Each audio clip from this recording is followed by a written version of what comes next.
Peter, tell me how you learned about this yesterday. When did you learn about it and how did you learn about it? Well, I was home working, and my wife called me and said there's been an explosion in Boston.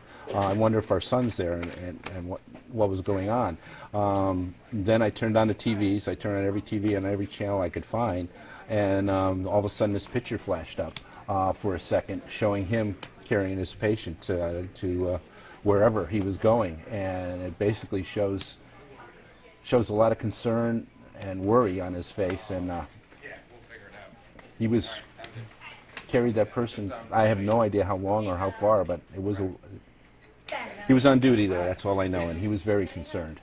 He didn't expect it. You can read the emotion in his face, can't you? Yeah, it's the same emotion that probably everyone felt down there. It capsulizes it, and then all the other EMS, fire, and people that were down there working so hard to save those people, and it was a tough time. It was a tough time for Boston. Tell me what you know about your son and how you can see that right in that photo there. I can see that people would misconstrue that as a smile, but that the grimace on his face, the carrying, I just know that he was concerned, extremely concerned. As being a Boston paramedic, he knew that what was going on there was something of a serious nature, and he really needed to address it quickly. What did he tell you when you talked to him? How many times have you spoken with him, and what did he tell you? Well, he spoke to me. I spoke to him a number of times. He didn't get done till after 8 o'clock at night at the fire department. And when he did get home, he sort of just wanted to sit down and be quiet. And he called me, said he was safe, and that everything was going well. His major concern was just basically trying to recap everything that was going on in his mind and understanding it. And his family was there, his wife, and they were talking about it, and sort of just wanted to be, I guess, decompress on the whole thing, understand what went on and try to figure out why it could ever have happened. It's got to come down. I mean, it's got to be tough coming down from something like that. It is, it is. It's, I mean, you've seen it yourself. My involvement in it, yes, I've had a number of years involved in as EMS and fire, and it's terrible when you deal with people that have had this kind of tragedy happen all around you. And I can't imagine what his feelings are right now. I've never seen this much devastation anywhere in my career, and it's pretty unthinkable that these people did as much as they did for everyone.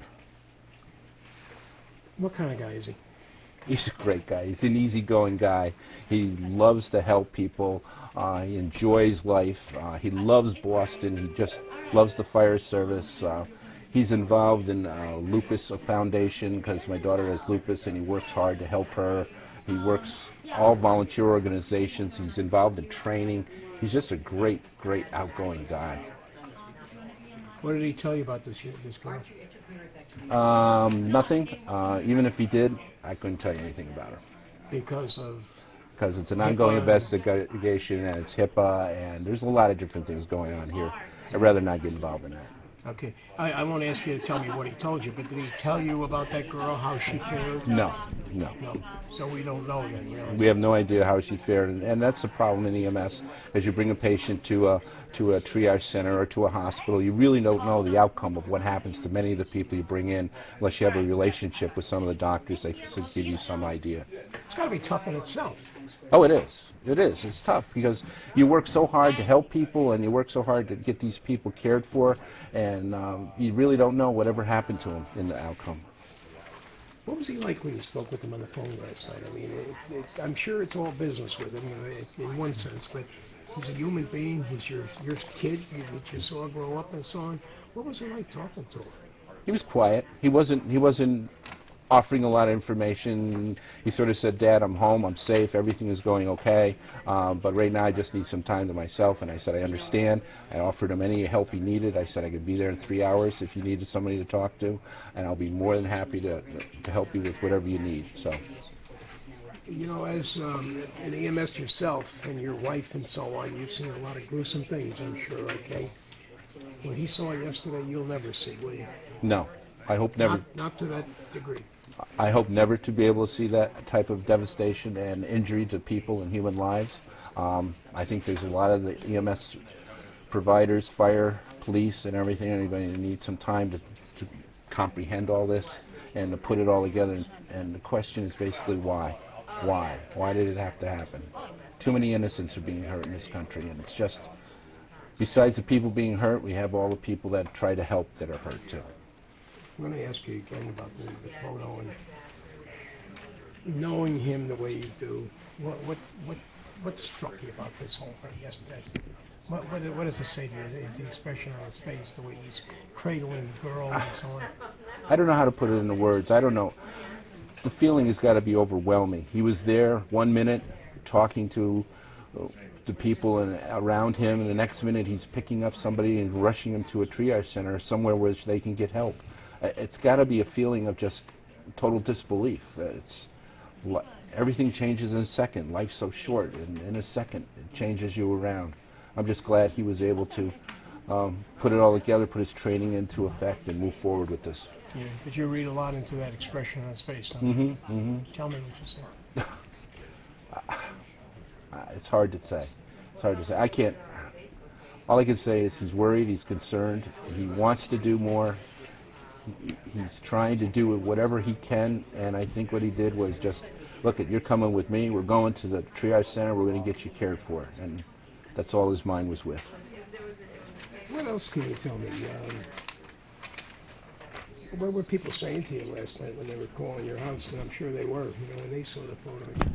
Well, a nice thing about it, he has a large network here in the Albany area, and everybody was calling, how is he? Is he okay? I saw the picture, how's he doing? And to be honest with you, I said, look at guys, everyone I spoke to said, there's no way I can tell you how he's doing because I texted him, and you saw him on TV, so he has really no time to let us know how he's doing. He did take a moment to call his wife, who's a school teacher out in Boston, and say, I'm okay, I'm safe, but I have to get going, I'm busy working. And that's pretty much sums it all up. He was actually guarded with you too when he spoke last. Yes. It'd be difficult to talk to anybody after that. You need decompression and so on. I mean, he didn't really want to. No. He didn't want to talk to you last night, did he? There's a lot of times when people in this type of environment will sort of just head off into a corner and be quiet for a while. Unless you talk to your peers and been exposed to other people talking about it within your own organization, it's hard for people to understand. You talk about these things. You talk about them probably some more graphically with your friends than you will with your family, and it's just a way of releasing that energy and all that feeling inside your system to say, I got to get this out. I got to talk about it. I got to get this out. And some people think that's harsh, but that's the only way they can decompress on it. Well, when this thing happened yesterday, before you saw this photo and so on, you had to be concerned about it too, right? Definitely I was concerned about him because I have no idea where he was stationed. He indicated he was a block away because there is a fire station 1 block away from this location, and I don't know where the second explosion was, whether he was in close proximity to it or not, and that really worried me because as soon as she said there was an explosion in Boston at the marathon, I said, oh my God, I'm worried. I got right on the phone, texted Jim, are you there? Are you there? Are you off? Why did he become a firefighter? I mean, I guess he had a little lineage, but why did he want to become a firefighter? I have no idea. He called us up one day and he said, I'm in Boston EMS, so I like it, but it's busy, but I want to be a Boston fireman. And then when he said he got accepted, my mouth, both of us just looked at each other and go, a Boston firefighter?